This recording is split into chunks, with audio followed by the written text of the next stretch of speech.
Welcome. This is the review of Warbow. For most people, I would say, probably do not have any clue who this is. He is, if you bought Crystar from last year, I believe, this is an ally of Crystar. He's part of the Royal Guard. He's actually the captain of the Royal Guard of the Crystalium or whatever. So he's part of that, so that's probably why you don't recognize him, because even I had to look him up. He's before my time. He came from the Saga of Crystar, the Crystal Warrior, from May of 1983. So yeah, that was definitely before my time. He's not completely translucent. His underwear, his boots, his sash, and of course his eye patch are not translucent, but everything else is a translucent green. He is completely pinless. He does suffer from the same problem that the Iceman Secret Wars figure I recently reviewed, shameless plug, where you can see through the translucent plastic and you can see what's going on with how the elbow joint works and stuff like that, so it kind of defeats the purpose. Even though it still looks cool from far away when you're looking at it directly ahead, you don't really, till you get right in on the elbows when you start really seeing what's going on the inside. He does have some detailing underneath this sash.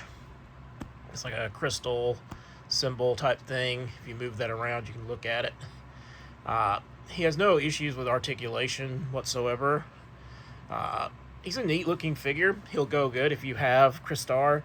I think it's obviously unfortunate that this is part of a Build-A-Figure wave, because he includes the left arm and additional hand for that arm, or excuse me, right arm, and right hand for the Executioner figure. So you have to buy him. So even if you're not a Crystar fan, but you want to have the Executioner, you have to buy him in order to get the piece, which is unfortunate. And it's just kind of that's the reason why I'm not a big fan of the Build-A-Figure waves. I'm more a fan of like how they did Secret Wars and how they're doing with the mini comic book figures.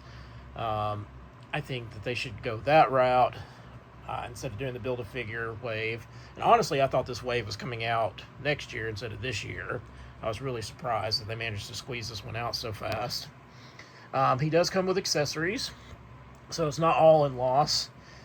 He does come with a crossbow, where the crossbow itself is translucent green, but the actual arrow in the crossbow, or cross bolt, excuse me, is a dark plastic like his sash and his boots.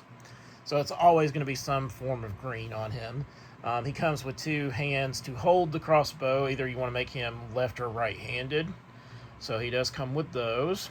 Those are his accessories. So he comes with a lot more than the last review I did of Werewolf by Night, which is a part of this Build-A-Figure wave. Yeah, I think the unknown him, I think this is a wave that I think a lot of people are just going to skip and may not even build the Executioner. They'll probably just buy like the certain ones in the wave that they need to complete teams, like the Dark Avengers or the Wolverine to go with the World War II stuff. You know, it's really unfortunate that that they trap these figures in this wave, and this wave literally makes no sense to me. Why these figures are in a wave to create the Executioner in the first place? It just doesn't make any sense. But let me know in the comments what you think. I think it's a cool looking figure. Do I think it's necessary? No, I don't. Unless you're just a huge Crystar fan and have been waiting since 1983 for this figure to pop out. But let me know in the comments what you think. Remember to like, share, subscribe if you haven't already. It really helps the channel if you do.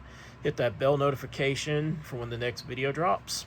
And as always, thank you for watching.